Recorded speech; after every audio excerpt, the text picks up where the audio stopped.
Hi, and welcome to Catherine Figures. I'm your host, Caitlin, and today we are going to be reviewing Image Comics Rockstars issue 1. Alright, so very first off, I was really excited by the cover of this. It opens into this crazy, just psychedelic, rock-covered, ticket stubbed artwork. I love that. I love the fact that when it opens up, it introduces you to a bit of a mystery with these teen girls going missing. And it's going through their last day, their last night. They got all dressed up.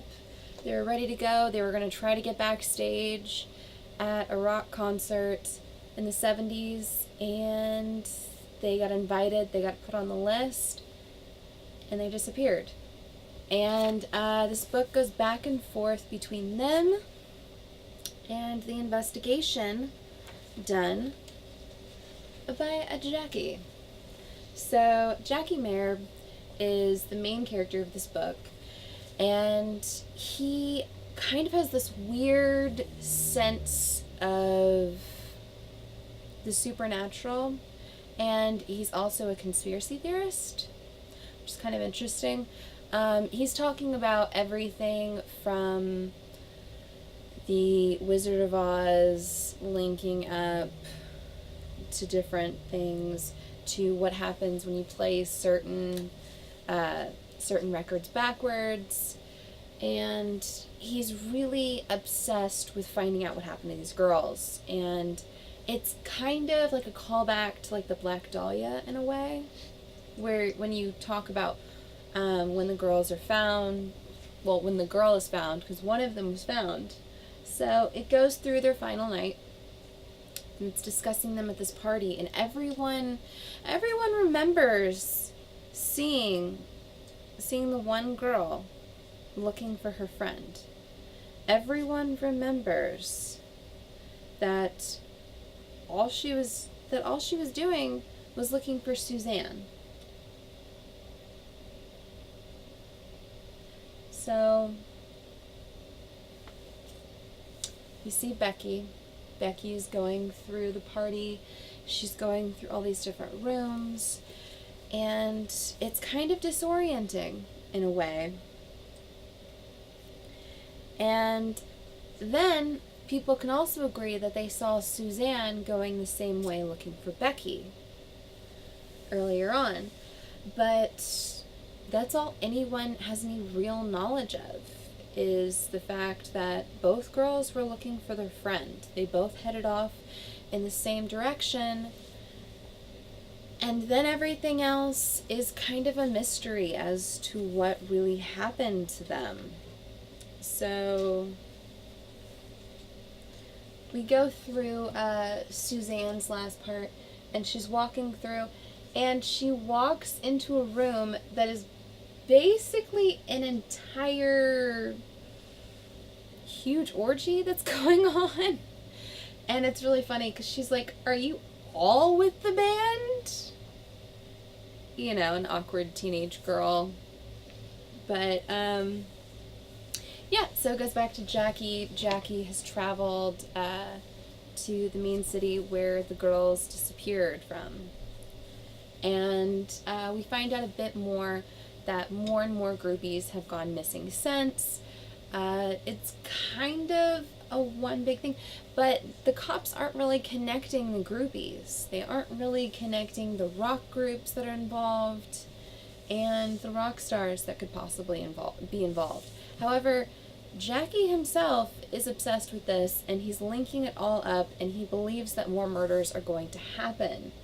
So they find out this Jane Doe has been dumped, and she's staged in the exact same position that Becky was found in basically the exact same place that Becky was found in.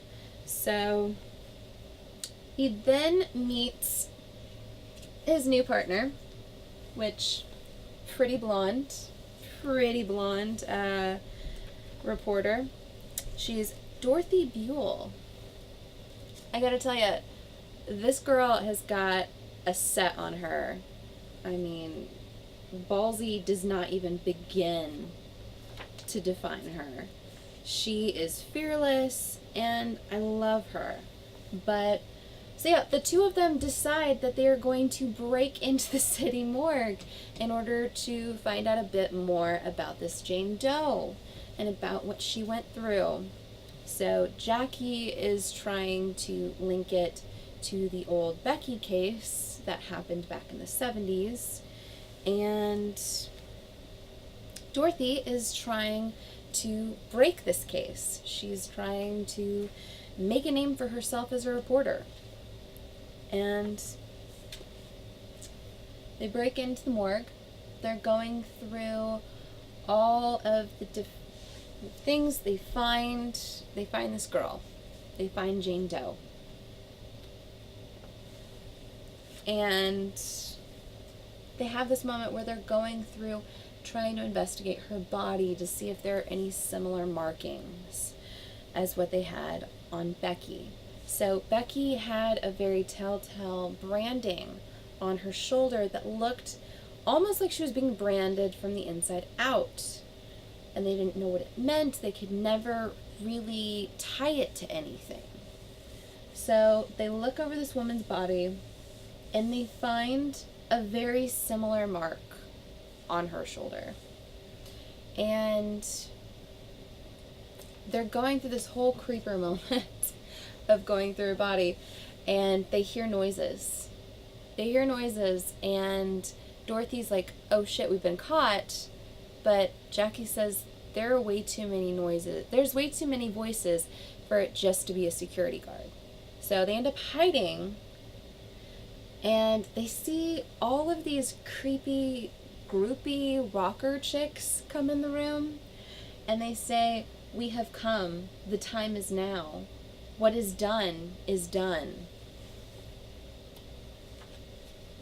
And one of them picks up her hand, and she's talking to her, and she's talking about how she's been abandoned, but not by them.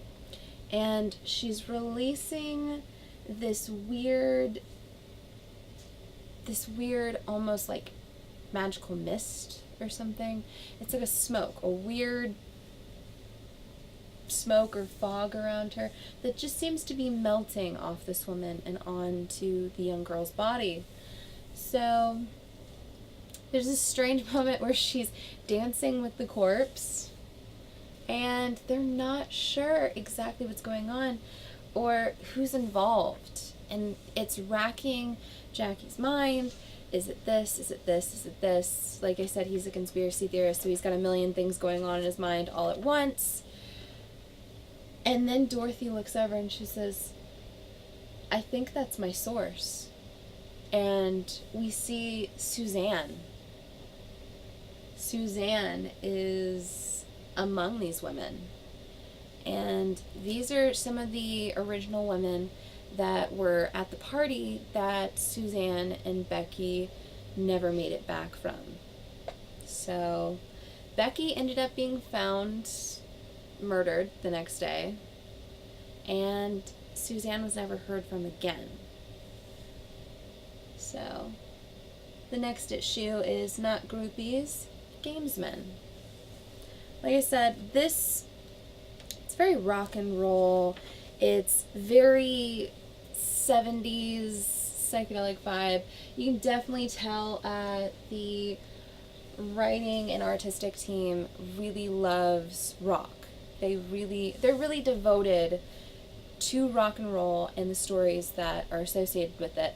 Like I said, it reads a lot like a bit like the Black Dahlia and a bit like similar cases to that. The way they're kind of pinpointing it and what happened to these girls, and the fact that no one really knows what exactly went on between those periods of time. I don't know. I'd like to know more. I'd like to know what the heck's going on with those groupies, with the fog or smoke or whatever the hell that was supposed to be. What's going on with the whole supernatural thing?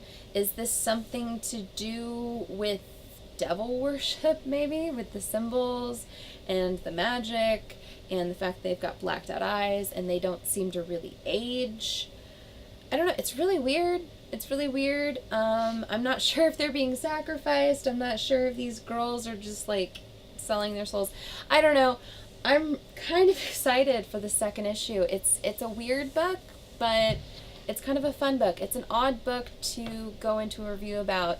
If you're at all interested in this, pick it up. It's a good first read for the first issue. I'm looking forward to the second one. So give me a like if you like this video. Comment below and tell me if you read this book and what you thought about it. Do you think it's a weird book? It's a little odd, but it's kind of cool, you know? Yeah, so subscribe to my channel for more comic book content, or check out any of my older videos I have up for offer here on Cat Run Figures. And until next time, I'm your host, Caitlin. Bye!